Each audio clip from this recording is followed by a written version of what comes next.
In this First Descendant Beta Impressions, I'm going to break down the action RPG's gameplay mechanics in terms of the features that work best and those that require improvement.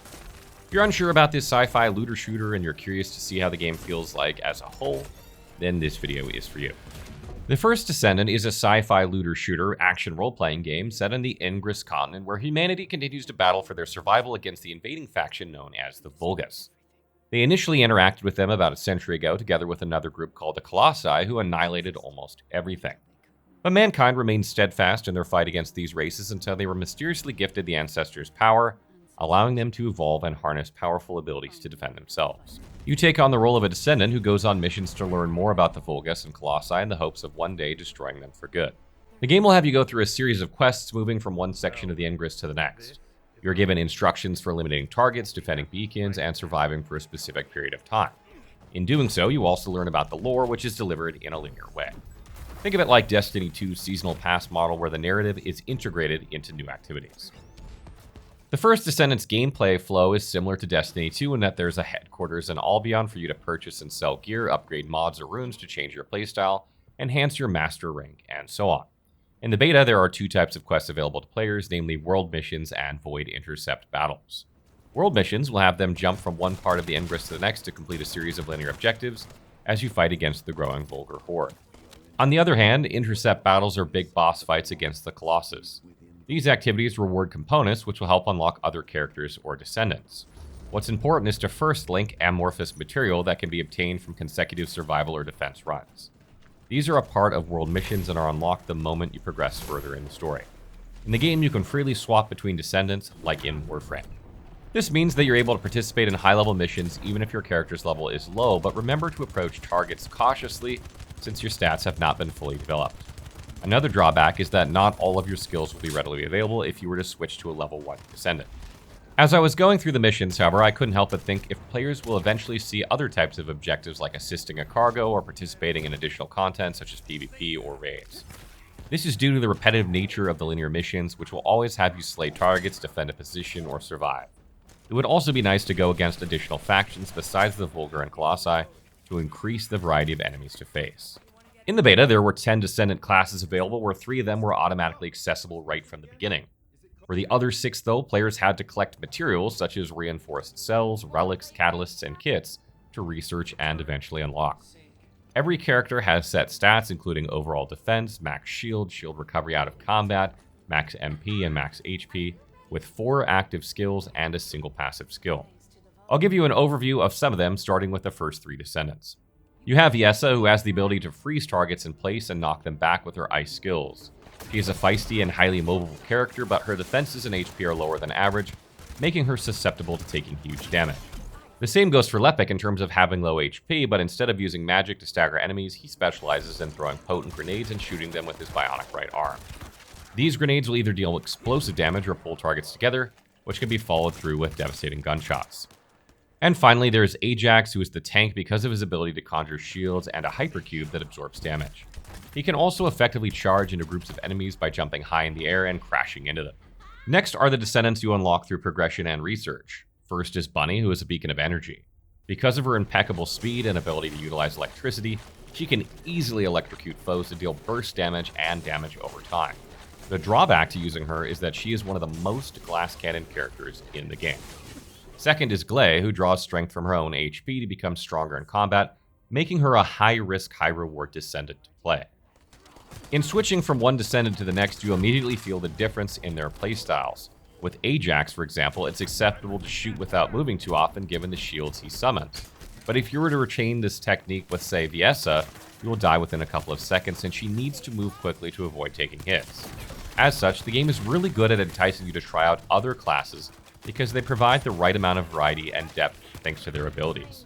The only concern I have is how grindy the gameplay loop of acquiring Descendants will possibly be in the actual launch compared to the beta, considering that this looter shooter is a free-to-play title. It would certainly be nice to have an area that would let players test out every character before farming their respective materials. Will it also offer alternatives for those who intend to play the First Descendant for free? And how big of an impact will the shop play in this aspect of the game? We don't know just yet. I'm also hoping that we will have the chance to tweak parts of the characters' outfits by changing the color of their shoulder pads or pants, since there are no armor distinctions in the beta at the moment. The First Descendant has something called a Master Rank, which is account-based. Completing missions will grant you experience points to improve your rank. Doing so will increase the capacity of your weapon and Descendant runes as well as your inventory. Upon reaching the character level of 40, you have the option to perform a Descendant reset, effectively resetting your level back to 1 to obtain Arc Crystals. This is similar to Warframe's Mastery Rank system because the crystals you receive will allow you to assign symbols to rune slots in order to decrease their capacity. As a result, you get to modify the playstyle of your characters even more. The difference is there won't be special fights before increasing your rank. Instead, you'll simply have to approach the Ageless Reach machine.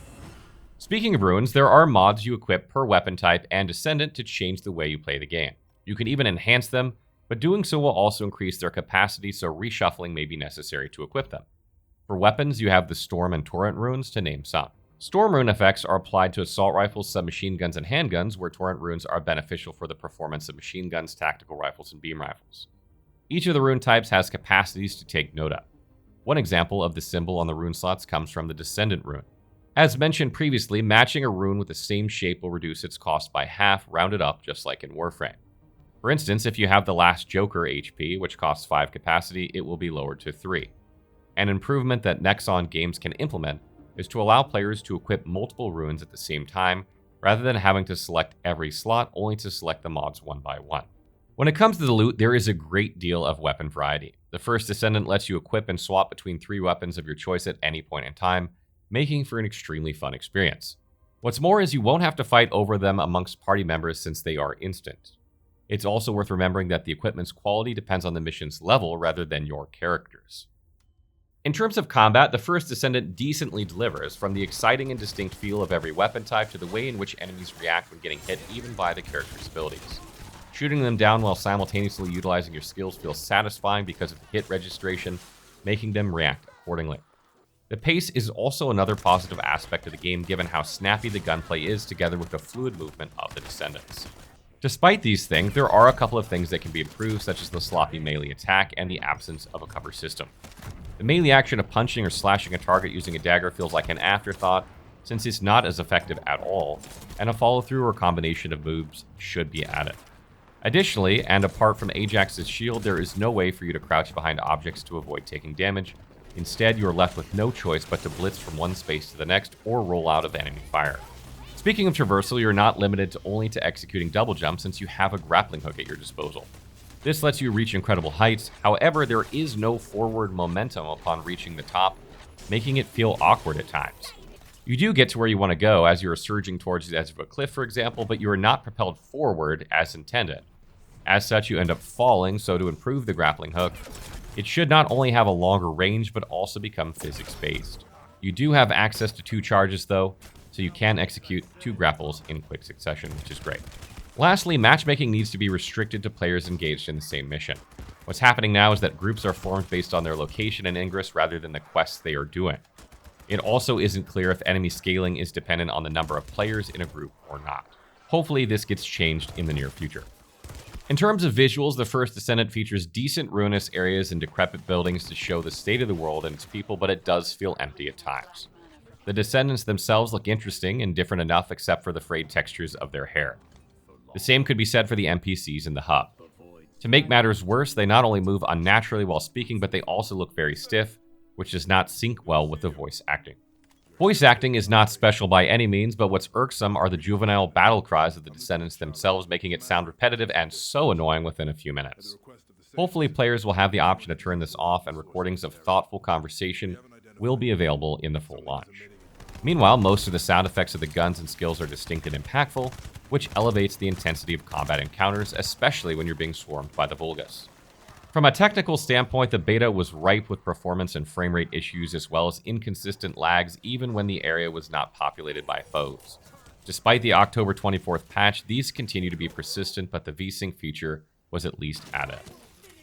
Final thoughts. The First Descendant Beta is a good entry point into the world of looter-shooter action RPGs because of its good weapon and rune variety and a number of different classes to choose from. However, a lot of its features need to be improved when it comes to combat, visuals, audio, and performance. If you're a Destiny 2 or Warframe fan, or if you have recently started playing looter shooters, then you may want to give this free-to-play game a shot when it comes out soon on multiple systems. The First Descendant will be launched on PC, PlayStation 4 and 5, Xbox One, and Xbox Series X and S, but no release date has currently been announced. What did you guys think of the First Descendant beta? Did you guys get a chance to play? What did you like about it? What do you like from the look of it? If you didn't get to play, what don't you like? Let us know in the comments below.